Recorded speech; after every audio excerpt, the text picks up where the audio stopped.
Aloha, I'm Bashiera Parker from Channel 24 and we're at Pearl Harbor in Hawaii today. I'll be interviewing the cast of Midway, which follows the epic story of the Battle of Midway, told through the experiences of the World War II heroes who fought in it. So I'm from Channel 24 and we're based in South Africa. Have you ever been to South Africa? I've never been. I would love to go though. I've been there twice and I love it. I'm from Cape Town. I love Cape Town. I shot one movie in Cape Town and another movie in around Stellenbosch, and we went up to Franschhoek. That was beautiful for me to go into the wine country, and you know, I was a big fan of South African wines after that. Rubicon was one of my favorites. And no, it's a beautiful place, you know, spending time with the crews there. They were some of the best crews I've ever worked with, and you know, they pride themselves on being the rainbow generation. That's beautiful to me. I come from multicultural London, and you know, it's I'm kind of optimistic about the future, and so you know, that made me very optimistic about the future of South Africa too. And then, can you tell us a little bit more about your character? Because he's very brave and gutsy, but you said it was his emotional connection to his family that actually drew you to take on the role. Yeah, 100%. You know, the relationship with Anne Best, played by the brilliant Mandy Moore, and you know, my cute little daughter Barbara.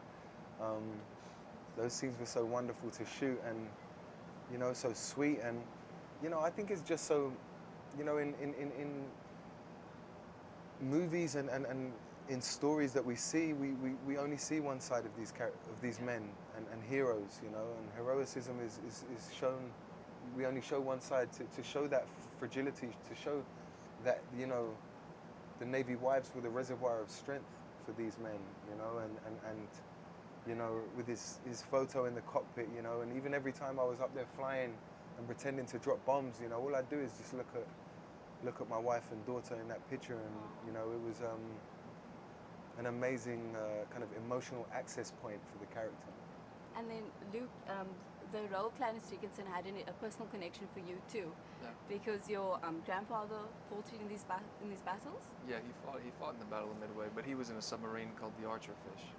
So how did that influence the way that you wanted to portray your character on screen? Well, my grandfather passed away a few years ago. God rest his soul. So, for me, it was just an honor to be able to play that generation, you know, Yeah. and to represent him, and not only him but every generation, including this one, you know. So it was. I felt like it was right. It felt like home for me because my uncles are Navy as well, and I just wanted to pay homage to these men and what they did. So I really feel honored.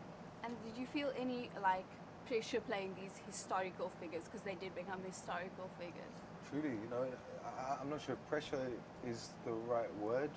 I think the reason that we're in this industry is we don't feel so much pressure in that regard, but responsibility, wow.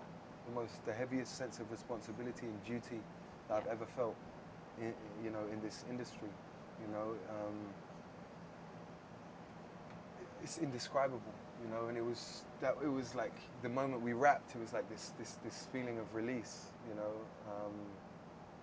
and you know, seeing the movie was kind of a part of that process as well, and even to come back here now is like, you know, the kind of full circle, this romantic full circle that we come on, and you know, we started the movie in Ford Island, and we're gonna premiere it to the servicemen there, and that means a lot to us. Yeah. You know, this is some art is supposed to be just frivolous and fun, you know, and we want to keep it some art that way, but this is more than that.